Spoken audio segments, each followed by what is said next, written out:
அஸ்ஸலாமு அலைக்கும். Hi my dear friends, எல்லோரும் எப்படி இருக்கீங்க?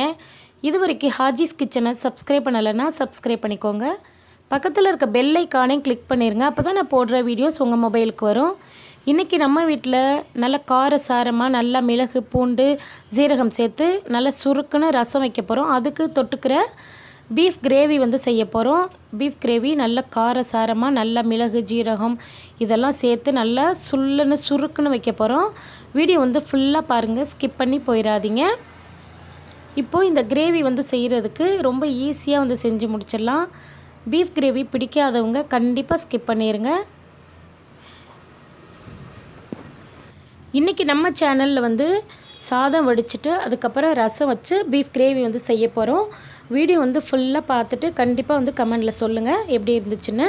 இப்போ ஃபஸ்ட்டு நம்ம சாதம் வடிக்கிறதுக்கு அரிசியை நம்ம கழுவிட்டு நம்ம ஒரு 5 நிமிஷத்துக்கு ஊற வச்சிடலாம்.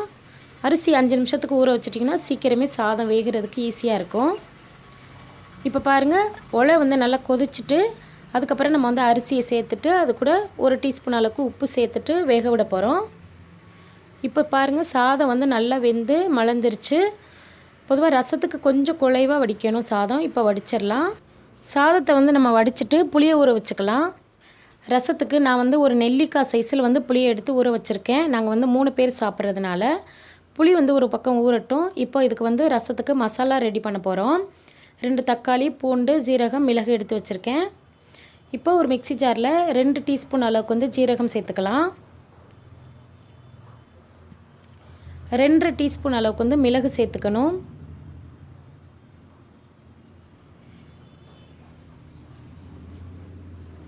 ஃபஸ்ட்டு இதை நம்ம குறப்பாக அரைச்சி எடுத்துக்கிட்டு வந்துடலாம். இந்த அளவுக்கு அரைச்சா போதும்.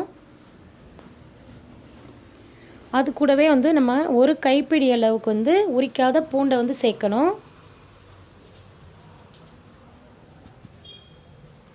பாருங்கள், பூண்டையும் சேர்த்து இந்த அளவுக்கு நல்லா குறப்பாக அரைச்சி எடுத்துகிட்டு வந்துடலாம். வலுவலுன்னு அரைச்சிடாதீங்க. இப்போ இது கூடவே 2 தக்காளி பழத்தை கட் பண்ணிவிட்டு சேர்க்கணும். தக்காளி அரைச்சி பாருங்கள், இந்த அளவுக்கு குறப்பாக அரைச்சா போதும். ரொம்ப பேஸ்ட்டாக அரைச்சிட வேண்டாம்.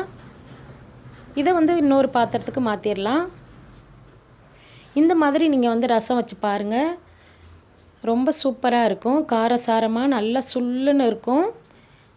இந்த மாதிரி நீங்கள் சிக்கன், மட்டன் கிரேவி, பீஃப் கிரேவிக்கெல்லாம் இந்த மாதிரி ரசம் செஞ்சு சாப்பிட்டு பாருங்கள், நல்லாயிருக்கும் திகட்டாமல். இது கூட 1 டீஸ்பூன் அளவுக்கு மஞ்சள் தூள் சேர்த்துட்டு ரசத்துக்கு தேவையான அளவு உப்பு சேர்த்துட்டு புளிக்கரைசலை இது கூட சேர்க்கணும்.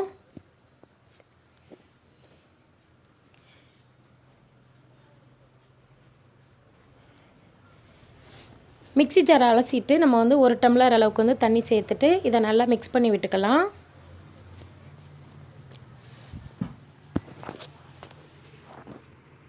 இப்போ பாருங்கள், இதுக்கு வெங்காயம் ஒரு வெங்காயத்தை கட் பண்ணி வச்சுருக்கேன். ஒரு பச்சை மிளகாய், மல்லித்தலையை நல்லா பொடியாக கட் பண்ணிவிட்டு சேர்க்கலாம். ஒரு கைப்பிடி அளவுக்கு மல்லித்தலை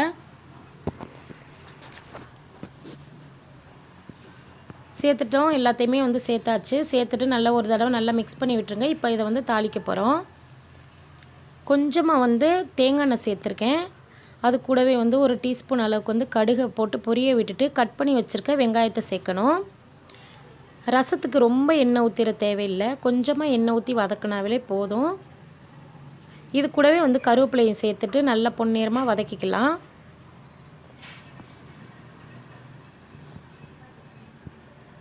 இப்போ பாருங்கள், எல்லாமே நல்லா வதங்கி வந்துருச்சு. கரைச்சி வச்சுருக்கிற இந்த மசாலாவை இது கூட சேர்க்கணும். தக்காளியை போட்டு மசாலா கூடவே அரைச்சிட்டிங்களே அப்படின்னு உங்களுக்கு எல்லாருக்குமே டவுட் வரலாம். இந்த மாதிரி நீங்கள் ஒரு தடவை ரசம் வச்சு பாருங்கள். எடுத்து அதாவது ரசத்தில் இருக்கிற சக்கை எல்லாத்தையுமே தூக்கி போட்டுருவாங்க. அது உடம்புல சேராது.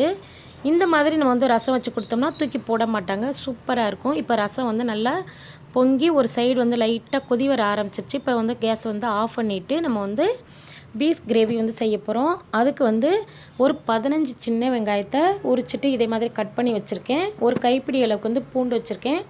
பீஃபை நல்லா கழுவிட்டு வச்சுருக்கேன். இப்போ இதை செய்ய ஆரம்பிச்சிடலாம். குக்கரில் நான் தேங்காய் எண்ணெய் சேர்த்துருக்கேன். ஒரு 6 டேபிள் ஸ்பூன் அளவுக்கு தேங்காய் எண்ணெய் சேர்த்துருக்கேன்.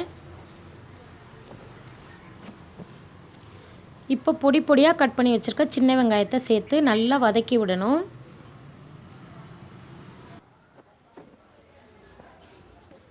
வெங்காயத்தை சேர்த்துட்டு நல்லா வதக்கி விட்டுக்கலாம். வெங்காயம் நல்லா வதங்கி வந்ததுக்கப்புறம் தான் நம்ம வந்து அடுத்தடுத்த பொருளை வந்து சேர்க்கணும். இப்போ பாருங்கள், நல்லா வெங்காயம் வந்து நல்லா பொன்னிறமாக வதங்கிருச்சு. இது கூட வந்து நம்ம கட் பண்ணி வச்சுருக்க தக்காளி சேர்க்கணும். 2 தக்காளி பழம்.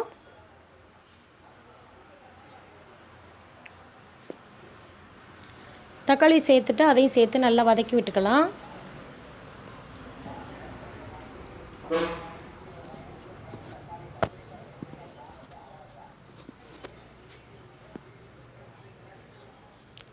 இப்போ இது கூடவே வந்து கிரேவிக்கு தகுந்த மாதிரி நம்ம வந்து உப்பு சேர்த்துக்கலாம். இப்போ பாருங்கள், நம்ம வந்து எடுத்து வச்சுருந்த பூண்டை வந்து நல்லா மிக்ஸி ஜாரில் போட்டு லைட்டாக கொரப்பாக அரைச்சிட்டு இது கூட சேர்க்கணும். சேர்த்துட்டு பச்சை வாசனை போகிற வரையும் வதக்கி விட்டுக்கலாம். இப்போது தக்காளி வெங்காயம் எல்லாமே நல்லா வதங்கி வந்ததுக்கப்புறம் கழுவி க்ளீன் பண்ணி வச்சுருக்க பீஃபை வந்து சேர்க்குறோம்.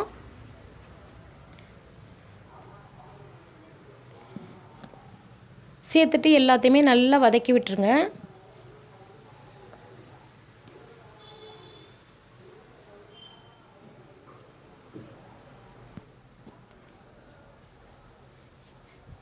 எல்லாமே வதங்கிக்கிட்டு இருக்க சமயத்தில் இதுக்கு வந்து 1 டீஸ்பூன் அளவுக்கு வந்து மஞ்சள் தூள் சேர்க்கணும்.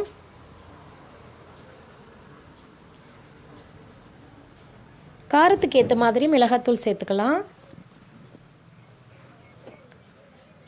மசாலா பொருள் எல்லாமே சேர்த்தாச்சு. சேர்த்துட்டு நல்லா வதக்கி விட்டுறலாம்.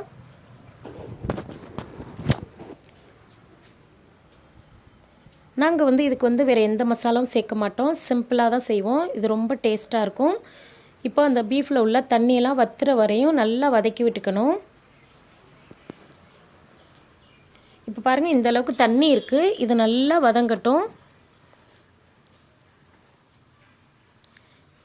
இப்போ எல்லாமே நல்லா வதங்கி வந்ததுக்கப்புறம் தான் நம்ம வந்து தண்ணி சேர்க்கணும். பாருங்கள், இந்த அளவுக்கு ட்ரையாக இருக்கணும். நல்லா எண்ணெயெல்லாம் நல்லா எல்லா சைடு பாருங்கள் தெளிஞ்சு வந்ததுக்கப்புறம் தான் நம்ம வந்து தண்ணி சேர்க்கணும். வதங்காமல் நம்ம வந்து தண்ணி சேர்த்துட்டோம்னாக்கா அந்தளவுக்கு டேஸ்ட் வராது.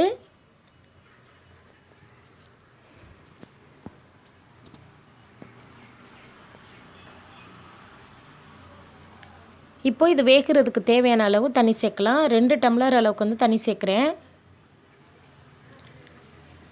தண்ணி சேர்த்துட்டு மறுபடியும் நல்லா ஒரு தடவை மிக்ஸ் பண்ணி விட்டுட்டு நம்ம வந்து குக்கரை வந்து விசில் விட போகிறோம். பீஃபுக்கு வந்து 5-6 விசில் கூட விடலாம். 6 விசில் விட்டு பாருங்கள், வெந்துருச்சான்னு ஒரு தடவை நீங்கள் வந்து இடையில வந்து செக் பண்ணி பாருங்கள். வேகலைன்னா மறுபடியும் வந்து 2 விசில் விடுங்க. இப்போ எனக்கு வந்து 6 விசிலில் நல்லா சூப்பராக சாஃப்டாக வெந்துருச்சு பாருங்கள்.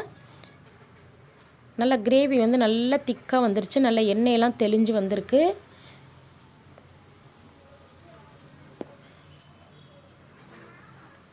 இந்த அளவுக்கு நல்லா தண்ணியெல்லாம் வற்றி வந்ததுக்கப்புறம் நம்ம வந்து இது கூட மசாலா சேர்க்கணும். மசாலாவெல்லாம் நல்லா வற்றி லாஸ்ட்டாக தான் நம்ம வந்து இறக்குறதுக்கு ஒரு 5 நிமிஷத்துக்கு முன்னாடி இந்த மசாலா சேர்க்கணும். 1 டேபிள் ஸ்பூன் அளவுக்கு சேர்க்குறேன் இந்த மசாலா. இது ஒன்றும் இல்லைங்க, மிளகையும் ஜீரகத்தையும் நல்லா வறுத்துட்டு பவுட்ரு பண்ணி நாங்கள் வந்து ஆல்ரெடி எப்போவுமே எடுத்து வச்சுருப்போம். அதுலேருந்து 1 டேபிள் ஸ்பூன் அளவுக்கு வந்து மசாலா சேர்க்குறேன். இந்த மசாலா ரொம்ப சூப்பராக இருக்கும், காரசாரமாக இருக்கும். இதெல்லாம் சேர்த்துட்டு ஒரு 3 நிமிஷத்துக்கு மட்டும் நீங்கள் வந்து கேஸை வந்து மிதமான ஹீட்டில் வச்சு ஒரு தடவை நல்லா மிக்ஸ் பண்ணி விட்டுட்டு கேஸை வந்து ஆஃப் பண்ணிவிட்டு அப்படியே மூடி வச்சுருங்க. அவ்வளோ கமகமன்னு சூப்பரான வாசனையாக இருக்கும். அந்த மிளகு ஜீரகத்தோடைய வாசனை ஃப்ளேவர் அவ்வளோ சூப்பராக இருக்கும். ரசத்துக்கு கூட தொட்டு சாப்பிட்றதுக்கு நல்லாயிருக்கும். சாம்பார், அதாவது பிளெயின் சாம்பார் வச்சுட்டு அது கூட தொட்டு சாப்பிடவும் நல்லாயிருக்கும். இதே மாதிரி நீங்கள் வந்து செஞ்சு பாருங்கள். இன்றைக்கி நம்மளுடைய சாப்பாடு எப்படி இருந்துச்சுன்னு கண்டிப்பாக கமெண்டில் சொல்லுங்கள். ஒரு தடவையாவது இந்த மாதிரி நீங்கள் வந்து ரசம் வச்சு சாப்பிட்டு பாருங்கள். தலைவலி, ஜலதோஷம், தும்மல், இருமல் எல்லாத்துக்குமே சரியாகும். இந்த வீடியோ உங்களுக்கு பிடிச்சிருந்தா கண்டிப்பாக வந்து ஹாஜிஸ் கிச்சனுக்கு உங்களுடைய ஆதரவை கொடுங்க. தேங்க்யூ. தேங்க்ஸ் ஃபார் வாட்சிங். பாய்.